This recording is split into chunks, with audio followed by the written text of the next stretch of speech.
मोदी जी ने कहा कि ज़ीरो टॉलरेंस टुवर्ड्स टेररिज्म, उसी नियम का पालन करते हुए आगे की कार्रवाई भी निर्धारित की जाएगी।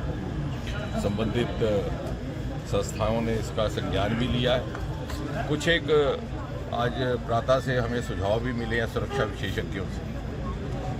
उनका कहना है कि उनका पालन करने से शायद ये संभवतः सुनिश्चित किया जा सके कि दोबारा इस प्रकार की घटनाएं ना हों। उन सुझावों को लेकर के भी चर्चा होगी गृह मंत्रालय में भी और संबंधित अधिकारियों के साथ भी। और आपके माध्यम से यही निवेदन है कि हम किसी तरह का पैनिक ना हो, क्योंकि कल रात को भी जैसे ही ये काउंटर प्रारंभ हुआ तो हम निरंतर संपर्क में थे। मैं, कलेक्टर साहब, एसएसपी साहब, उसके बाद वहाँ पर पीडीजी जैन साहब भी पहुँच गए। उस घर के सदस्यों के साथ मोबाइल पे भी संपर्क था, परंतु ना मालूम कहीं से ये समाचार चलने लगा कि 2 व्यक्तियों की हत्या हो गई है, जिससे बहुत अधिक वहाँ पर उत्तेजना और पैनिक फैल गया। तो हम थोड़ा सा कंफर्म करने के बाद संबंधित लोगों से आगे बात बढ़ाए। साथ ही साथ सुरक्षा बल भी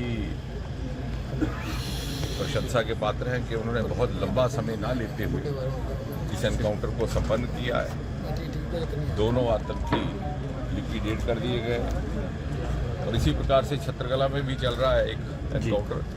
उसको लेकर के कुछ सुरक्षा संबंधित सुझाव आए हैं जो हमने संबंधित अधिकारियों तक पहुंचाए हैं। पुलिस और अर्धसेना बल वहां पर मौजूद है। सेना की यदि आवश्यकता हुई तो उसे उपलब्ध करवा लिया जाएगा और सिविलियन और पैरामिलिट्री प्रशासन के बीच जो जॉइंट कंट्रोल और जॉइंट समन्वय है बहुत बढ़िया ढंग से आगे बढ़ रहा है। दर्शक क्या देख रहे हैं, पिछले दिनों मेले में भी जो घटना हुई है उसके बिल्कुल निकटवर्ती ही है। अगर कोटा यहाँ इसकी बात करें तो क्या पुलिस ने सर्च ऑपरेशन भी चलाया था? क्या पुलिस नाकाम रही है? एक संभावना ये भी है कि ये दोनों घटनाएं एक ही आतंकी गुट के द्वारा अंजाम दी गई है।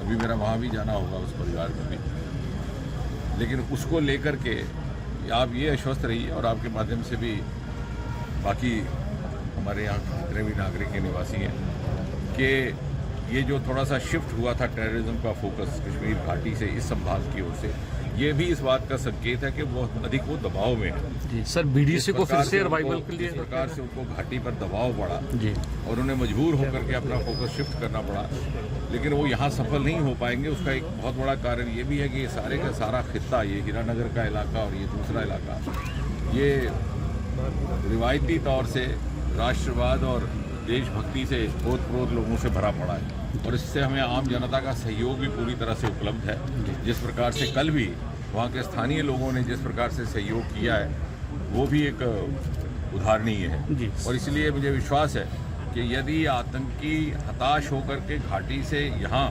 शिफ्ट करने का मंसूबा अथवा योजना बना रहे हैं तो यहाँ कदापि सफल नहीं हो पाएगी। सर, बीडीसी को फिर से रिवाइवल, बीडीसी के लिए बुखलाहट में अब निर्मम हत्याएं की जा रही हैं लोग, जहां पर शांति वाले अमरनाथ यात्रा शुरू होने वाली।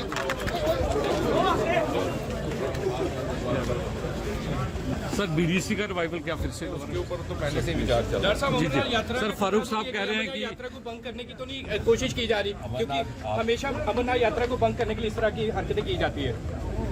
जिस कारण से भी की हो, निश्चय ही पड़ोसी देश सदा किसी न किसी कारण से या शरारत पर आमादा रहेगा। ये आज की बात नहीं है, सदा ऐसा रहा, लेकिन उससे अधिक तो वो सोचने लायक बात है वो ये है कि हमारी किस प्रकार की तैयारी है, वो क्या कर रहे हैं उसकी चिंता करने की हमको और आपको आवश्यकता नहीं है। वो तो पहले ही करते रहे, पिछले 70 वर्ष से कर रहे हैं, लेकिन आज मोदी जी के नेतृत्व में हम कई गुना अधिक सक्षम हैं और हमारे यहाँ से जो डेटरेंट कार्रवाई हो रही है उसका संदेश दूर दूर तक जाता है।